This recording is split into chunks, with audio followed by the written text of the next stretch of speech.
कृष्णं पाशितुमस्य सजमिव नामावलिं तनवै त्वरितं वितरे देशा तत्साहित्यार्यामदम्। तो कल हम विचार किए थे तदादि द्वये द्वयम। तो तदादि द्वये द्वय में ये कहा था कि तद आदि मतलब ये जो अकार आदि वर्ण का दो दो वर्णों का द्वय शब्द करके हम कहते हैं अद्वयम इद्वयम इति।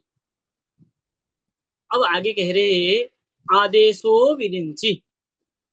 विरिंचि का अर्थ होता है ब्रह्मा। तो कह रहे हैं विरिंचि ब्रह्मा यथैकम वस्तुपादाय यथा एक वस्तुपादाय विरिंचि ब्रह्मा अन्यत करोति। जैसे एक वस्तु को लेकर के विरिंचि ब्रह्मा क्या करते हैं, अन्यत करोति, दूसरा वस्तु बना लेते हैं। तथा यो विधि प्रवर्तते, तथा यो विधि इस प्रकार विधि को जो प्रवर्तित करता है स आदेश विरिंचित उच्यते, उसको आदेश विरिंचि च उच्यते कथ्यते, आदेश विरिंचि कहा जाता है। जैसे आगे सूत्र कह रहा है कृष्णात टा इन। कृष्ण उत्तर में कृष्ण संज्ञक शब्द की बाद में यदि टा हो तो टा के स्थान में इन आदेश होगा। तो इन आदेश होने से अद्वैत होकर कृष्ण न बनता है। तो क्या किया, टा को ले करके जो इन आदेश किया उस इन आदेश से एक वस्तु को लेकर के अन्य कर दिया।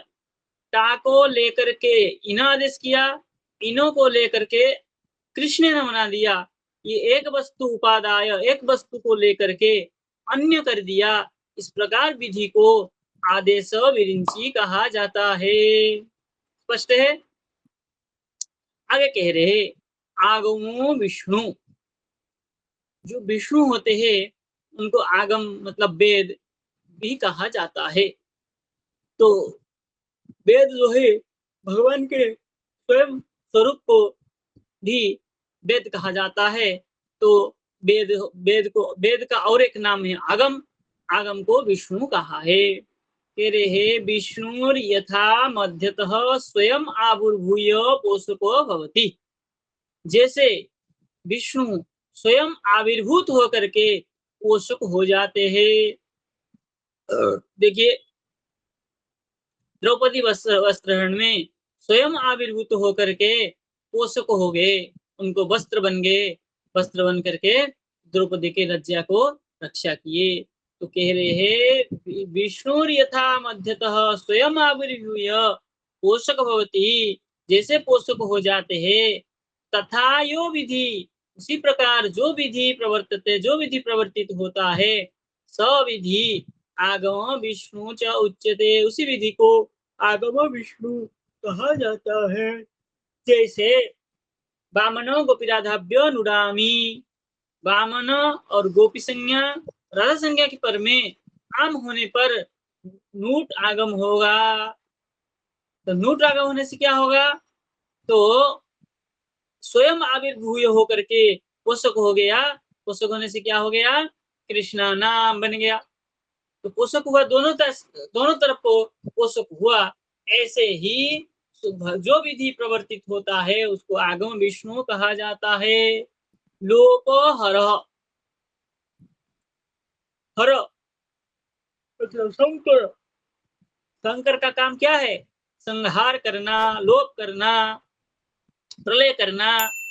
अब देखिए हरो यथा नाश हेतुर भवति, जैसे हर शंकर महादेव गोपेश्वर महादेव नाश के कारण होते हैं। तथा यो विधि प्रवर्तते, उस प्रकार जो विधि प्रवर्तित होता है उस विधि को सलोप हरह च उच्यते, उस विधि को लोप हरह उच्यते कहा जाता है। अत्र हरो द्विधा भवेत, यहाँ पर हर जो है दो प्रकार है। एक अदर्शन मात्र हेतु हर, एक जो हर होता है अदर्शन है, और एक आत्यंतिक लय हेतु महाहर। महाहर और आत्यंतिक लय जो नष्ट हो जाता है, कभी आता ही नहीं, उसको महाहर कहा जाता है। जैसे कोई चीज, कोई व्यक्ति बाजार गया है, वो इस समय घर पे नहीं है, लेकिन वो आएगा, उसका सत्ता है।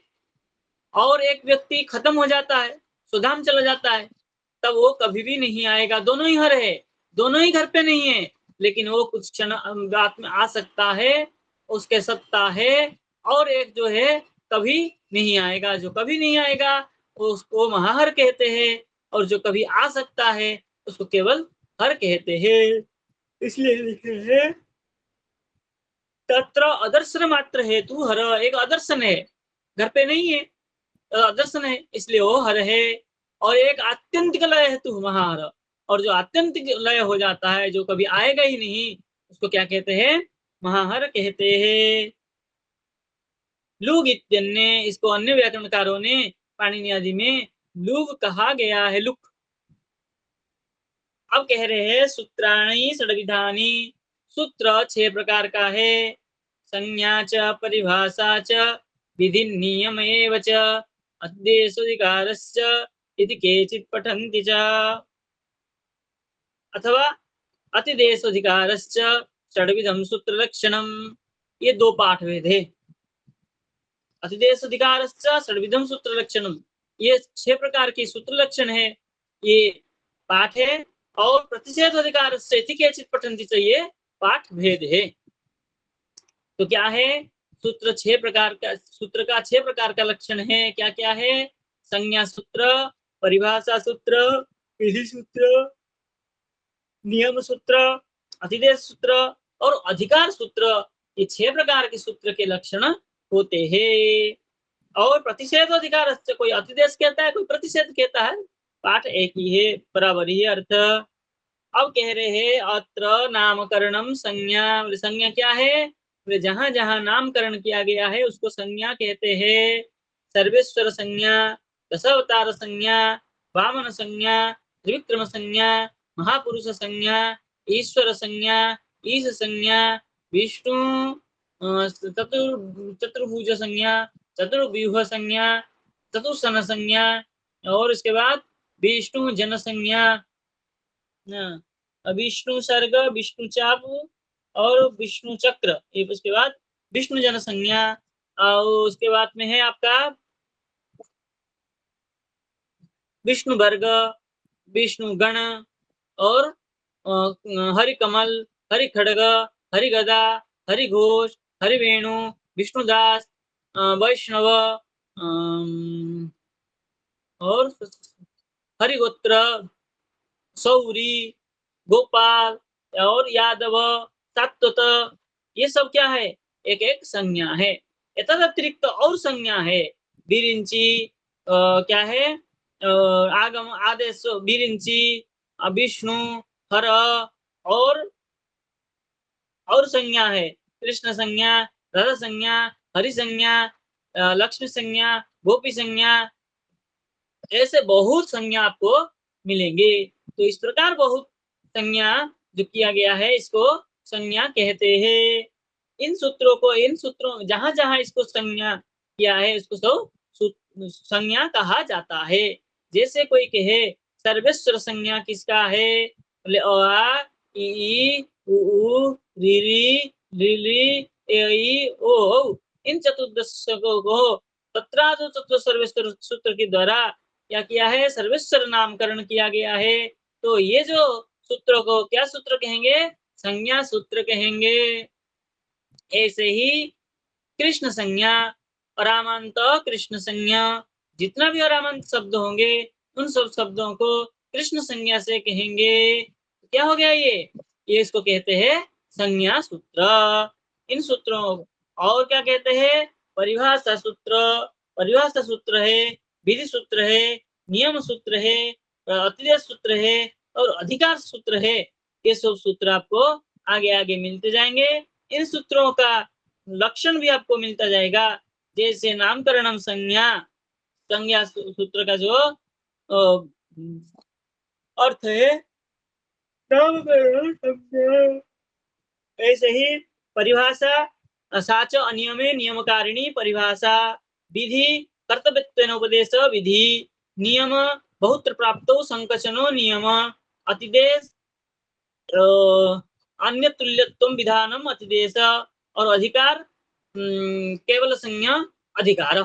इस प्रकार जो है ये संज्ञा सूत्रों के वर्णन किया गया है। अब कह रहे हैं असिद्ध रूपम न त्याज्यम प्रतिज्ञेयम किदंतिका। बोले हमारे यहाँ असिद्ध रूपम न त्याज्यम, असिद्ध रूप को नहीं छोड़ा गया। ये कहाँ तक? प्रतिज्ञेयम कृदंतिका, कृदंत तक ऐसा जीव संपाद निश्चय कर रहे हैं। असिद्ध रूपम न त्याज्यम, असिद्ध रूप नहीं छोड़ा गया है। समास तद्धित में कहीं कहीं छोड़ा गया है ऐसा मिलता है। स्पष्ट है। अब कह रहे हैं अत्र व्याकरणे तो अन्यत्र सिद्ध रूपम मध्य मध्य त्यजन्ते। यहाँ पर व्याकरण में तो अन्यत्र अन्य रूपों में सिद्ध रूपों में मध्य मध्य त्यजन्ते, किंतु सिद्धम कृत्य त्यजन्ते, किंतु अत्र यहाँ पर सिद्धम कृत सिद्ध करके ही छोड़ा गया है। तत्तच्च कृत पर्यंतम ज्ञेयम, इस नियम जो है कृदंत पर्यंत ऐसा जानना चाहिए। न समास तद्धित, समास और तद्धित में असिद्ध रूपम न त्याज्यम ये नियम नहीं है। और दशन्यस्तु अग्रे, आगे और इसका मिलेगा आपको कैसे विधि सूत्र परिभाषा सूत्र आदि आगे विचार करेंगे। आज संज्ञा प्रकरण का विश्राम हुआ। अब ये संज्ञा प्रकरण के लिए कल छुट्टी देता हूं मैं, परसों पूछूंगा। तो तैयार करने के लिए थोड़ा कोशिश करिए कि छोटे छोटे प्रश्न को भी उत्तर दे पावे।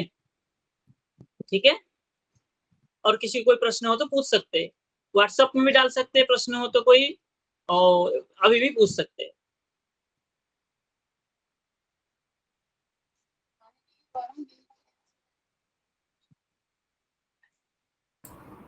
गुरुजी असिद्ध रूप का मतलब एक बार बता सकते हैं?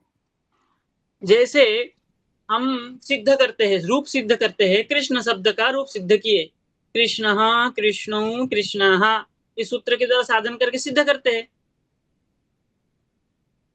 तो असिद्ध रूप जैसे हम सिद्ध करने जा रहे थे कृष्णाभ्याम, तो क्या किया, कृष्ण से त्रिविक्रम गोपाल यहाँ पर नहीं है। कृष्ण से त्रिविक्रम गोपाल सूत्र जो है कारक प्रकरण में पड़ा है मान लीजिए, तो कृष्णाभ्याम सिद्ध हो पाएगा? नहीं हो पाएगा। तो असिद्ध रूप रह जाएगा, इसी को कहते हैं असिद्ध रूपम। सिद्ध रूप नहीं हुआ। अच्छा, समझ गया। और कुछ? और जो ये बाकी जो 5 प्रकार के सूत्र है वो उसका व्याख्यान हम बाद में आगे करेंगे ना, मतलब हाँ, परिभाषा क्या होता है, विधि क्या जैसे होता जैसे सूत्र आएगा, पहला सूत्र परिभाषा सूत्र आएगा तो हाँ है। उसकी व्याख्या करेंगे। विधि सूत्र पहले आएगा तब उसका नियम दे करके उसकी व्याख्या करेंगे। सबके स्थान में व्याख्या शुरू शुरू में जहां जहां सूत्र आएंगे सब व्याख्या होते जाए चले जाएंगे।